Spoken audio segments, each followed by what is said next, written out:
question 5, and we first have to describe, or explain rather, how unwanted energy transfers can be reduced in mechanical systems. So your basic unwanted energy transfers tend to dissipate the energy out, so heat and sound, occasionally light, that sort of thing, and often it's through forces like friction. So particularly for a mechanical system, your best bet is to reduce the friction, and the best bet to do that is to use a lubricant. So you could talk about use of your lubrication or oil for 1 mark, and then you're going to say why you're doing it. It's to reduce the friction. So it's the friction between the moving parts there. You could also potentially talk, I suppose, about things like making the moving parts more aerodynamic so that you reduce air resistance.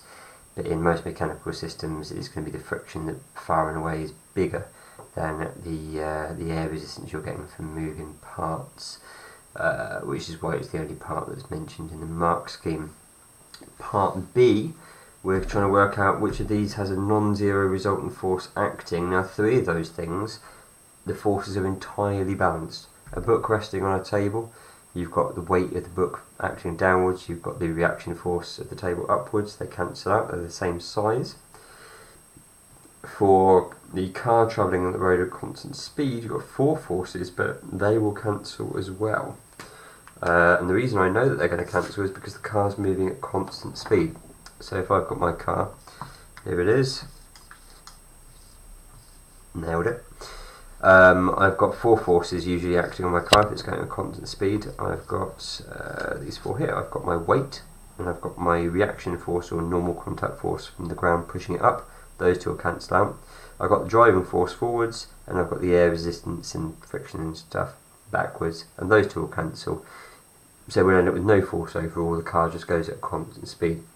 In fact, any situation where you've got things going at a constant speed in a straight line, in other words, constant velocity, or it's stationary, you know that the forces there have to add up to 0. And the way that you know that, other than just remembering Newton's laws, well, you can get it from 2 laws actually. You can Newton's first law basically says what we've just said. Newton's second law kind of contains that idea as well. Any kind of overall force will give us an acceleration, and therefore if there's no force overall, then there'll be no acceleration. It won't be changing its velocity. So 3 of those things in the question are not changing velocity. The book's resting, the car's moving at constant speed, the steel ball bearing is moving down at a constant velocity as well. The only thing that isn't moving at a constant velocity is the javelin. Now, it's not being pushed by the athlete's hand anymore, but there is a force acting on it, an overall force, and that's gravity. The javelin is going to move through the air, but it's going to curve downwards because of gravity. So that is going to be the non-zero. It's going to be C for that one. Why is this diagram not a free body force diagram? The key thing for this is that these forces are not acting on the same body. What you're looking at here is a demonstration of Newton's third law.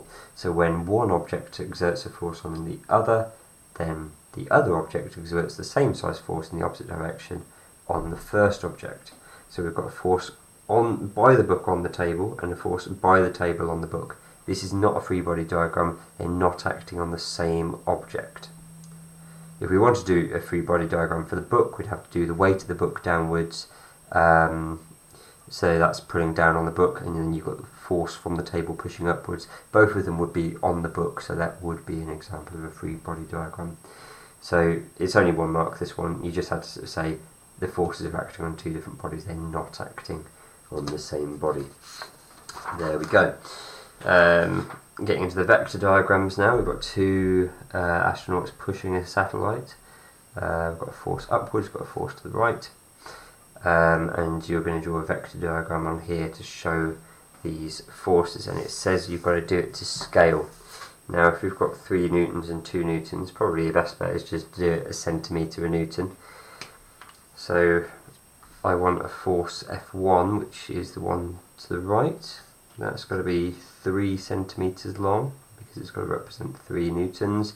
And then this one here, it's got to be 2 centimetres long because it's got to represent 2 newtons. There's your F2 and F1. Of course, you'd be doing this on graph paper, so it'd be nice and easy. You don't have to do it from the origin in this situation. They've given you graph paper, you could have yeah, a 3 and a 2 that way, no problem.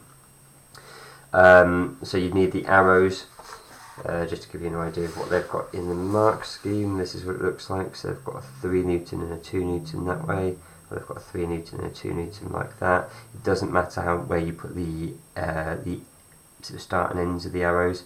This one you can see they're both starting from the same point. This one we've topped and tailed the vectors. Doesn't matter. It is drawn to scale, and that's the main thing.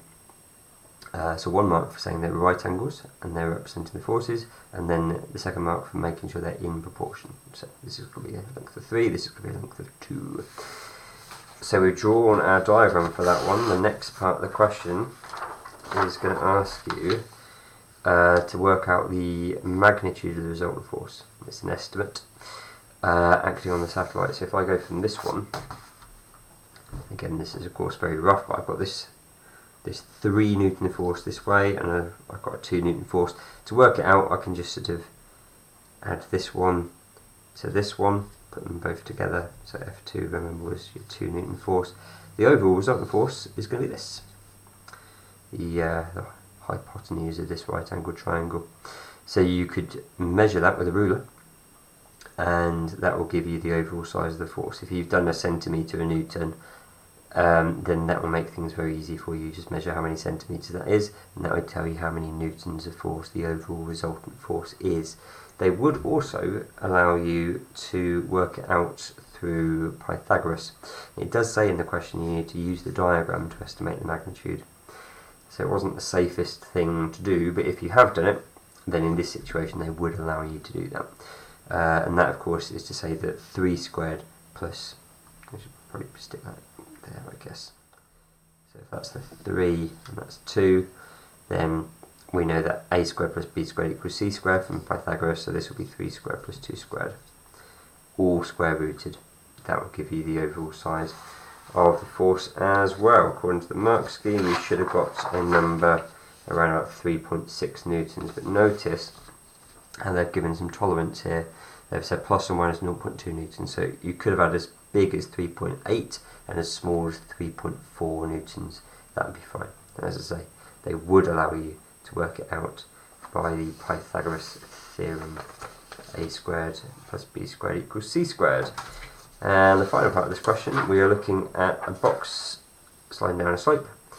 We've got to draw 2 vector arrows here. They've got to show the normal contact force and the friction. Now the friction is acting in opposition to the movement, so it's going to be going in this direction here, so it should be parallel with the slope, like that. The normal contact force, well, you may remember when we looked at optics, things like refraction. If I had a ray of light going in here and it changed direction here, for example, I drew a normal to measure the angle of incidence and the angle of refraction. If you're remembering that, you'll know that the normal is at 90 degrees to the surface. So the normal reaction force is exactly the same sort of idea. It is a force pushing up from the surface at 90 degrees to the surface itself. So we should have a normal reaction force acting in this direction, and we should have a friction force acting up the slope.